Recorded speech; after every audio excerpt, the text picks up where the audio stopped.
नमस्कार. विक्रांत खूपच चिडलेला असतो. ज्या वेळेला तो तीर्थाला गौरव सोबत बघतो त्यावेळेला मात्र त्याच्या तळपायाची आग मस्तकात गेलेली असते. त्याचे मित्र त्याला खूपच समजवण्याचा प्रयत्न करत असतात की तू वेड्यासारखं पाऊल उचलू नकोस, आधीच तुझ्यावरती केस चालू आहे. पण तरी सुद्धा विक्रांतला जसं वागायचं असतं तसाच तो वागलेला असतो.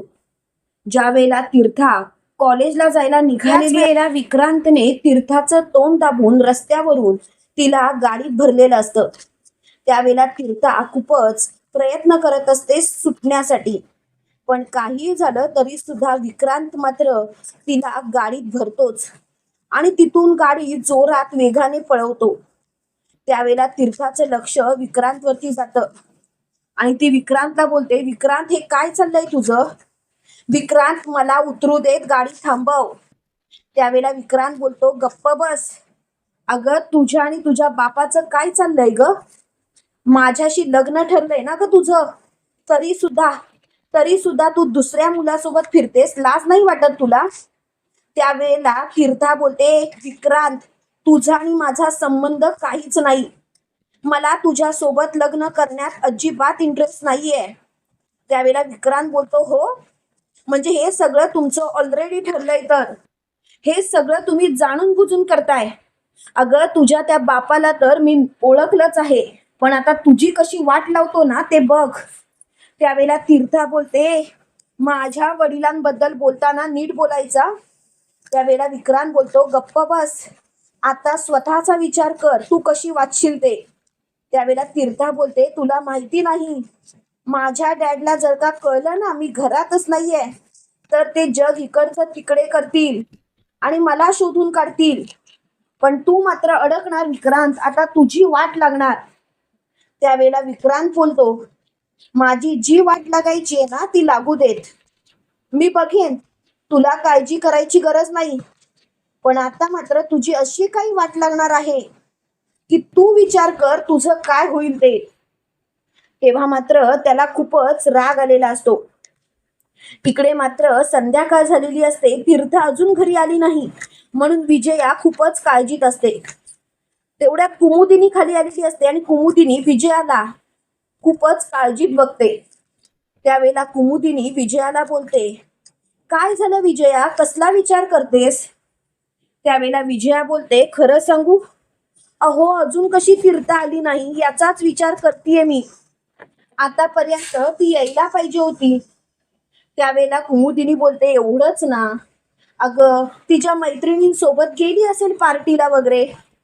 त्यावेळेला लगेच कुमुदिनीला विजया बोलते, नाही, तसं जर का काही असतं तर तिने नक्कीच मला आधी इन्फॉर्म केलं असतं. त्यावेळेला लगेच मोठ्यानी कुमुदिनी बोलते, असं आहे तर तू तिला फोन करून विचार ना, नक्की ती कुठे आहे ते. त्यावेळेला विजया बोलते, तुम्हाला काय वाटलं आई साहेब, मी तिला फोन नसेल का? अहो पण ती काही केल्या फोन उचलतच नाहीये. त्यावेळेला मात्र कुमुदिनी बोलते, तू हर्षवर्धनला फोन कर विजया, विजया नक्कीच काहीतरी प्रॉब्लेम आहे. त्यावेळेला मात्र विजया खूपच घाबरते. विजया बोलते, आई साहेब तुम्ही असं का बोलताय? त्यावेळेला लगेच मोठ्यानी कुमुदिनी बोलते, खरं सांगू विजया, माझ्या जे मनात येतंय ना ते नक्कीच नसावं, पण तसं जर का काही असेल तर लवकरच फोन केलेला बरा विजया. त्यावेळेला विजया हर्षवर्धनला फोन करते आणि हर्षवर्धनला बोलते, अहो अहो तुम्ही कुठे आहात? त्यावेळेला हर्षवर्धन बोलतो, विजया काय झालंय?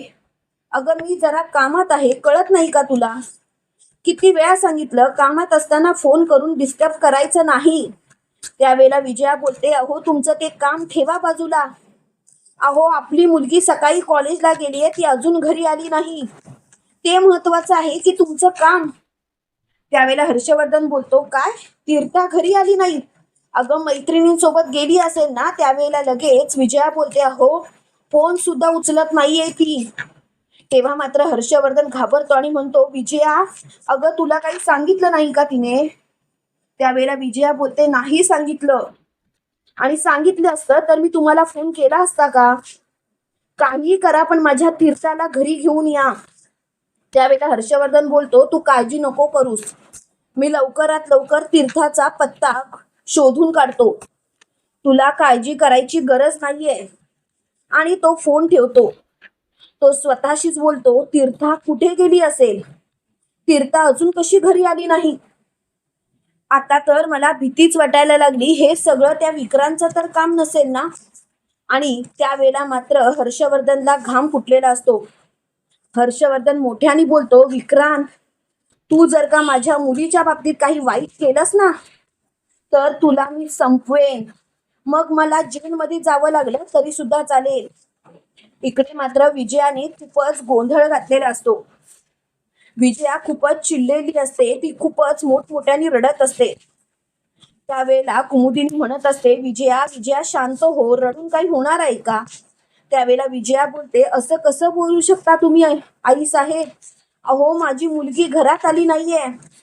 त्यावेळेला कुमुदिनी बोलते, तुझी मुलगी माझी कोणीच लागत नाहीये का? अगं, तू नको काळजी करूस. हर्षवर्धन बोललाय ना तिला तो शोधून काढेल म्हणून. त्यावेळेला विजया बोलते, हे बघा आई साहेब, कितीही काही झालं तरी मी त्यांच्यावरती अवलंबून नाही राहू शकत. काही झालं तरी माझी मुलगी सापडलीच पाहिजे. त्यावेळेला कुमुदिनी बोलते, तू नको काळजी करूस. इथेच असेल कुठेतरी आणि येईल सुद्धा ती घरात. तुला काळजी करायची गरजच नाहीये. त्यावेळेला विजया बोलते, कशी काळजी करू नको? कितीही काही झालं तरी माझ्या काळजाचा तुकडा आहे तो. काळजी तर मला वाटणारच ना. आणि विजया रडायला लागते. त्यावेळेला कुमुदिनी बोलते, विजया मला सगळं काही समजतंय. तुझं वागणं सुद्धा मला कळतंय आणि तुझी काळजी सुद्धा मला कळते. तेवढ्या शौर्य आणि ऊर्जा तिथे आलेले असतात. शौर्य विजयाला रडताना पाहून लगेच तिच्या जवळ जातो आणि बोलतो, मॉम मॉम काय झालं? का रडतेस तू? मॉम प्लीज बोल ना. मॉम काय झालंय? त्यावेळेला लगेच कुमुदिनी बोलते, शौर्य शौर्य तू जरा शांत हो. शौर्य, अरे काहीही झालं तरी तरी लवकरात लवकर आपल्याला तीर्थाला शोधायलाच पाहिजे. त्यावेळेला शौर्य बोलतो, म्हणजे काय बोलतेस तू आजी? मला खरंच कळत नाहीये. त्यावेळेला ऊर्जा बोलते, आई आई तुम्ही प्लीज जरा शांत होताय का? आणि प्लीज आजी, जे काही आहे ते स्पष्टपणे बोला बघू. त्यावेळेला ऊर्जाला विजया बोलते, खरं सांगू, तीर्था अजून घरी आली नाही आणि तीर्थाचीच काळजी मला लागलीये. त्यावेळेला ऊर्जा बोलते, काय तीर्था घरी आली नाही? पण तीर्था तर घरी यायला पाहिजे होती. तीर्था राहिली कुठे? त्यावेळेला लगेच विजया बोलते, अगं मला नाही माहिती, पण मला खूप भीती वाटायला लागलीये. त्यावेळेला शौर्य बोलतो, तू काळजी करू नकोस मॉम, सगळं काही नीटच असेल. आणि त्याच वेळेला ऊर्जा शौर्याला बाजूला घेते. त्यावेळेला शौर्य ऊर्जाला बोलतो, ऊर्जा काय झालं? ऊर्जा, तुला काय वाटतं? त्यावेळेला ऊर्जा बोलते, शौर्य शौर्य विक्रांतने काही केलं नसेल ना? मला तरी असं वाटतंय की आपण हर्षवर्धन जहागीरदारचं नाव त्या प्रेस कॉन्फरन्स मध्ये घेतलं नाही. त्यामुळे तो शिर्के आणि विक्रांत खूपच चिडले असणार. त्यावेळेला शौर्य बोलतो, जर का त्या विक्रांतने माझ्या बहिणीसोबत काही वाईट वगैरे केलं ना, तर मात्र मी त्याला सोडणार नाही. त्यावेळेला लगेच ऊर्जा बोलते, शौर्य आता रागात कोणतीही गोष्ट करण्यात अर्थ नाहीये. पण आता मात्र एक गोष्ट लक्षात ठेवायची शौर्य, आता आपल्याला शांततेने सर्व गोष्टी कराव्या लागतील. त्यावेळेला लगेच शौर्य बोलतो, ऊर्जा पण तीर्था व्यवस्थित असेल ना? त्यावेळेला लगेच ऊर्जा बोलते, हो, काळजीच करू नकोस, तीर्था अगदी व्यवस्थित असणार. आपण तिला सुखरूप घरी आणणार. इकडे मात्र कर्जतच्या फार्म हाऊसवरती विक्रांतने तीर्थाला बांधून ठेवलेलं असतं. त्यावेळेला तीर्था बोलते, विक्रांत तू जे काही करतोयस ना ते चुकीचं करतोयस आणि आणि तुला याची शिक्षाही भोगावीच लागणार. त्यावेळेला विक्रांत बोलते, गप्प बस, उगाच तोंडाचा पट्टा चालू करू नकोस. तुला भीती नाही काय ग वाटत की तू आता माझ्या सोबत आहेस? तेव्हा तीर्था बोलते, तू मला हात तर लावण्याचा प्रयत्न कर. अरे माझा शौर्य दादा आणि ऊर्जा वहिनी काय करतील ना तुला माहिती नाही. आणि माझे डॅड तर तुला चांगले फोडूनच काढतील. तेव्हा मात्र विक्रांत बोलतोय, तुझ्या त्या डॅडची धमकी द्यायची नाही आहे मला. आणि तो शौर्य तो काय करणार आहे ते मला सुद्धा बघायचं आहे. त्यावेळेला तीर्था बोलते, कळेलच तुला, कळेल. शांत राहा तू, आता समजेलच तुला. फक्त थोडा वेळ, पुढच्या 1 ते 1.5 तासात मी इथून बाहेर असेल. तेव्हा विक्रांत तीर्थाचं तोंड आवळतो आणि तीर्थाला बोलतो, गप्प बसा, गप्प बस, डोक्यात जाऊ नकोस माझ्या. तेव्हा तीर्था जोरात त्याला ढकलून देते आणि त्याला बोलते, तुझी हिंमतच कशी झाली? अरे मूर्ख माणसा, तुला असं वाटतंय ना की तू खूपच मोठं काम केलंयस, पण तुला माहिती नाही तू मला उचलून खूप मोठी चूक केलीस. आता मात्र तुझं काही खरं नाही विक्रांत. विक्रांत, आता तर तू कायमचा वर गेलास. तेव्हा मात्र विक्रांत बोलतो, मी विक्रांत शिर्के आहे. तुला कळतंय का तू कोणाशी बोलतेस ते? तेव्हा तीर्था बोलते, तुला समजेल आता.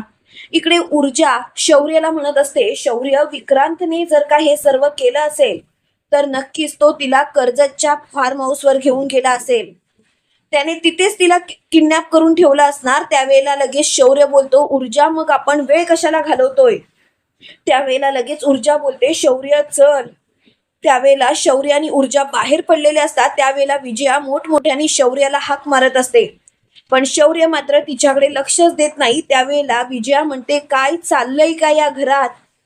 माझी एकतर मुलगी गायब आहे आणि हा त्याच्या बायकोसोबत बाहेर गेला, काय करू काय मी? त्यावेळेला कुमुदिनी बोलते, विजया, विजया शांत हो. अगं ऊर्जाला जसं समजतेस ना तशी ती नाहीये. घरावरती संकट असताना ती नवऱ्यासोबत बाहेर कुठेच जाणार नाही. ती नक्कीच आपल्या तीर्थाला शोधण्यासाठी गेली असेल. तेवढ्यात तिथे हर्षवर्धन आलेला असतो. हर्षवर्धनला बघताच लगेच कुमुदिनी मोठ्याने ओरडते, हर्षवर्धन. त्यावेळेला विजया धावत धावत जाते आणि हर्षवर्धनच्या हाताला धरत म्हणते, अहो अहो, कुठे आहे माझी तीर्था? मला माहितीच होतं तुम्ही तीर्थाला शोधून आणलं असणार. आणि ती दरवाजाच्या दिशेने धावत जाते, तीर्था, तीर्था. त्यावेळेला हर्षवर्धन मोठ्याने ओरडतो, विजया शांत हो, तीर्था सापडली नाही आहे. त्यावेळेला विजयाचे हातपाय गळतात. त्यावेळेला विजया दरवाजातच तिथे खाली बसते. त्यावेळेला कुमुदिनी तिला सावरत असते. कुमुदिनी विजयाला म्हणते, विजया, विजया, असे हातपाय गाळून काय होणार आहे? अगं तूच जर का हातपाय गाळलेस तर बाकीच्यांनी काय करायचं? विजया, विजया, आता आपल्याला ताट उभं राहायची गरज आहे आणि तू मात्र अशी हातपाय गाळून बसतेस. त्यावेळेला विजया बोलते, मग काय करू? अहो वयात आलेली मुलगी आहे ती आणि अशी गायब झालीये. अहो तुम्हाला कळतंय का, आपली थुथू होईल. त्यावेळेला हर्षवर्धन बोलतो, विजया शांत बस. माझ्या तीर्थाच्या बाबतीत असं काही वाईट साईट होणार नाही. तेव्हा लगेच कुमुदिनी बोलते, म्हणून हर्षवर्धन, आधी विचार करायचं. दुसऱ्याचं वाईट चिंतलंस तू. पद्माच्या आयुष्याशी खेळत होतास तू. तिचं त्या विक्रांशी लग्न लावून देत होतास. अरे जेव्हा तुझ्यावरती या सगळं बेतलं तेव्हा मात्र तुला समजतंय स्वतःच्या मुलीला हे सगळं भोगावं लागतंय ना हर्षवर्धन, ते तुझ्यामुळे, कारण तुझं पाप आहे ते. तेव्हा मात्र मोठ्याने हर्षवर्धन बोलतो, बस, उगाच काहीही बोलू नका. त्यावेळेला विजया बोलते, काय चुकीचं बोलतायत आई साहेब? बोला ना, काय चुकीचं बोलतायत? तो विक्रांत शिर्के कसा होता हे तुम्हाला माहिती असताना सुद्धा तुम्ही पद्माचं लग्न त्याच्याशी लावून द्यायला निघालात. का असं केलं? त्यावेळेला हर्षवर्धन बोलतो, विजया, तुला चांगलंच माहितीये मी असं का केलं ते. विजया प्लीज शांत हो आणि प्लीज स्वतःला शांत कर, कारण तुझ्याकडे आता दुसरा पर्यायच नाहीये. त्यावेळेला विजया मात्र खूपच चिडलेली असते. विजया मोठ्याने बोलते, बस हा बस, आता मात्र मला कोणाचं काहीच ऐकायचं नाही. आता जर का या सगळ्या गोष्टी इथल्या इथे थांबल्या ना तर बरं होईल. इकडे मात्र ऊर्जा आणि शौर्य कर्जतच्या फार्म हाऊसच्या दिशेने निघालेले असतात.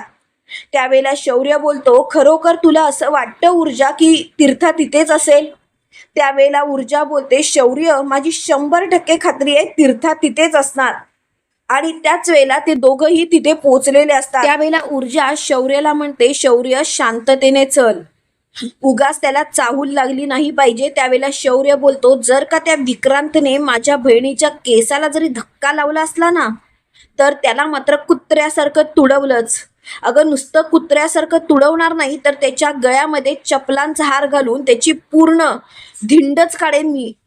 तेव्हा ऊर्जा बोलते, शौर्य, मला नाही वाटत त्याची एवढी हिंमत, कारण कितीही काही झालं तरी ॲडव्होकेट हर्षवर्धन जहागीरदारची मुलगी आहे ती. त्याला माहिती आहे हे जर का असं केलं तर हर्षवर्धन जहागीरदार तर सोडणार नाही, पण दिग्विजय शिर्के सुद्धा चांगला समाचार घेईल. त्यावेळेला मात्र शौर्यने जोरात दरवाजावर लाथ मारलेली असते.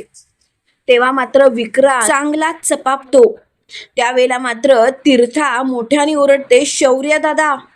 त्यावेळेला शौर्य विक्रांतच्या पोटात जोरात लातच मारतो. त्यावेळेला विक्रांत चांगला तळमळत असतो आणि मोठ्याने बोलतो, शौर्य शौर्य जहागीरदार, तू तू इथे कसा काय आलास? त्यावेळेला तीर्था बोलते, मी सांगितलं होतं ना, कितीही काही झालं तरी सुद्धा आता माझा दादा आणि माझी वहिनी येणारच. त्यावेळेला विक्रांत शौर्याच्या अंगावर धावत जात असतो. तेवढ्यात मात्र ऊर्जा शौर्याला बोलते, शौर्य आता तुडव ह्याला. आणि ती लगेच त्या तीर्थाला सोडवते. तेव्हा तीर्था ऊर्जाला मिठी मारते आणि रडत असते. त्यावेळेला ऊर्जा बोलते, तीर्था रडतेस काय ग? अगं तू रडू नकोस, खरंच तू खूपच ताट आहेस म्हणून तर या विक्रांतला पुरून उरलीस. तेव्हा मात्र तीर्था बोलते, मला खात्री होती तुम्ही दोघं येणार. त्यावेळेला शौर्य बोलतो, तीर्था या माणसाला सोडायचं नाही. त्यावेळेला तीर्था विक्रांतच्या जवळ जाते आणि त्याच्या सटासट कानाखाली मारत बोलते, लाज नाही वाटत तुला? मुली म्हणजे काही खेळणं वाटलं का?